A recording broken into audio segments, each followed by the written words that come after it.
அனைவரின் மீதும் ஏக இறைவனின் சாந்தியும் சமாதானமும் உண்டாவதாக.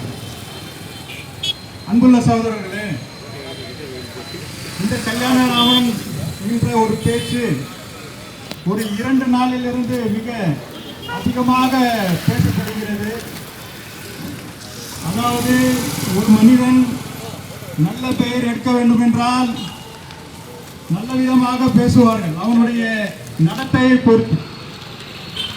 பேர் பார்த்தால் கல்யாணராமன் ரொம்ப மங்களகரமான பெயர். அவருடைய தாய் தந்தையர் அவர் பிறக்கும் போது இவன் நல்ல ஒழுக்கமானவனாக நல்ல பிள்ளையாக வளருவான் என்று கல்யாணராமன் என்று பெயர் வைத்தார்கள். ஆனால் அந்த தாய் தந்தை யார் என்று தெரியவில்லை. அவர்களுக்கும் நாங்கள் மிகவும் மரியாதை கொடுக்கிறோம், கல்யாணராமனுடைய தாய் தந்தை இருக்கும்.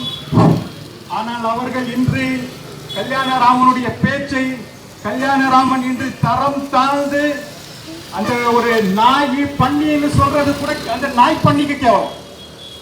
அந்த மாதிரியான ஒரு புள்ள நம்ம பெற்றுட்டோமே அப்படின்னு சொல்லி அந்த தாய் தந்தை நினைச்சிட்டு இருப்பாங்க. கல்யாணராமனுடைய மனைவி அப்படிதான் நினைச்சேன், ஒரு மனுஷனை தான் கல்யாணம் பண்ணிக்கிட்டேன்னு நினைச்சேன். ஆனா ஒரு மிருகத்தை கல்யாணம் பண்ணியிருக்கேன்னு அவங்களும் நினைப்பாங்க. அவங்களும் ஒரு நல்ல எங்களை பொறுத்த வரைக்கும் அவங்களும் சகோதரி தான். கல்யாணராமனுடைய சகோதரிகளும் எங்களுடைய உடன்பிறவா சகோதரிகள் தான். கல்யாணராமனுடைய குழந்தைகளும் எங்களுக்கும் தம்பிகள் தங்கைகள் தான். நாங்கள் தொப்புள் கொடி உறவுகள் என்றுதான் சொல்கிறோம். நாங்கள் யாரும் அரபியானில் இருந்து இறக்குமதி கிடையாது. நாங்கள் எல்லோரும் உங்களோடு இருந்தவர்கள், உங்களோடு பிறந்தவர்கள். எங்களுக்கு இந்த மார்க்கம் சரியென்று பட்டது, நாங்கள் ஏற்றுக்கொண்டோம். கிறிஸ்துவர்களுக்கு கிறிஸ்துவ மதம் சரியென்று பட்டது, அவர்கள் ஏற்றுக்கொண்டார்கள். மற்ற அனைத்து சமுதாய மக்கள் எந்த சமுதாயத்தில் இருக்க வேண்டும் என்று நினைக்கிறார்களோ அந்த சமுதாயத்தில் இருக்கிறார்கள், வழிபடுகிறார்கள்.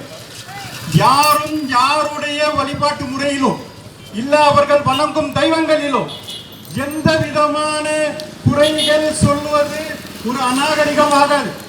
அது இந்திய சமூகத்தினுடைய அடையாளம், இந்தியாவுடைய நாகரிகம்.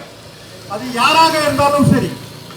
ஆனால் இந்த பிஜேபி இருக்குது, இந்த பிஜேபிக்கு எந்த ஒரு நல்ல காரியமும் செஞ்சு மக்கள் கிட்ட நல்ல பேர் வாங்குறதுக்கு யோக்கியதை இல்லை. ஆட்சி அதிகாரத்தில் இருக்காங்க. ஒரு கட்சி ஆட்சிக்கு வந்துச்சுன்னா ஆட்சிக்கு வர்றதுக்கு முன்னாடி என்ன வேணாலும் சொல்லலாம். ஆனா ஆட்சிக்கு வந்ததுக்கு பிறகு அவங்களுக்கு மக்களுக்கு நல்லது செய்யறதுக்கே நேரம் சரியா இருக்கு. ஆனா இந்த ஆட்சி மக்களை மத ரீதியா ஜாதி ரீதியா பிரித்து அவங்களுக்குள்ள சண்டை போட்டு அதுல இருந்து குளிர் காய்றாங்க. அதுல இருந்து இவங்க செய்யற அக்கிரமங்கள் அநியாயங்கள் அந்த அந்நிய நாட்டுகளுக்கு இந்தியாவை விற்கிறதுக்கான ஏற்பாடுகள் எல்லாம் செஞ்சுட்டு இருக்காங்க. இது மக்கள் பக்கம் கவனம் திருப்பக்கூடாது அப்படிங்கிறதுக்காக கல்யாணராமன் போன்றவர்களை, ஹெச் ராஜா போன்றவர்களை, அர்ஜுன் சம்பத் போன்றவர்களை இறக்கி விட்டு இருக்கார்கள். இவர்களுடைய சூழ்ச்சி கல்யாணராமனுக்கு தெரியாதா? கல்யாணராமனுக்கும் தெரியும், ஹெச் ராஜாவுக்கும் தெரியும், அனைத்து இந்த பாசிச சக்தியுடைய இந்த பெரிய நாய்களுக்கும் தெரியும். நபிகள் நாயகம் ஸல்லல்லாஹு அலைஹி வஸல்லம் வானத்தில இருக்கிற சூரியனை ஒரு நாய் கீழே நின்றுட்டு குறைச்சிச்சுன்னா ஏதாச்சும் கொஞ்சமாச்சும் இது இருக்குமா, பாதிப்பு இருக்குமா? மேல சூரியன் இருக்குது, கீழே ஒரு நாய் குறைக்குது, அப்படிதான் நாங்க எடுத்துட்டு இருக்கோம். ஆனா இந்த வெறிநாயை விடக்கூடாதுங்கிறது தான் இந்த ஆர்ப்பாட்டம். இதை போல யார் செஞ்சாலும் அவனை விடமாட்டோம் அப்படிங்கிறதுக்காக தான் இந்த ஆர்ப்பாட்டம். அவன் சொன்னதுனால முகமது நபி ஸல்லல்லாஹு அலைஹி வஸல்லம் புகழ் இம்மியல கூட குறைஞ்சிருச்சு அப்படிங்கிறதுக்காக இல்ல. இவன் என்னத்தான் சொல்லுவான்? உலகத்திலே மிக சிறந்த வரலாற்று ஆசிரியர் ராபர்ட் ப்ளூம்ங்கிறவர் இந்த உலகம் பிறந்ததுல இருந்து ஒரு 100 பேரை தேர்ந்தெடுத்து அதுல சிறந்த மனிதன் யார்? அதுவும் அவர் சமுதாய கிறிஸ்தவர்.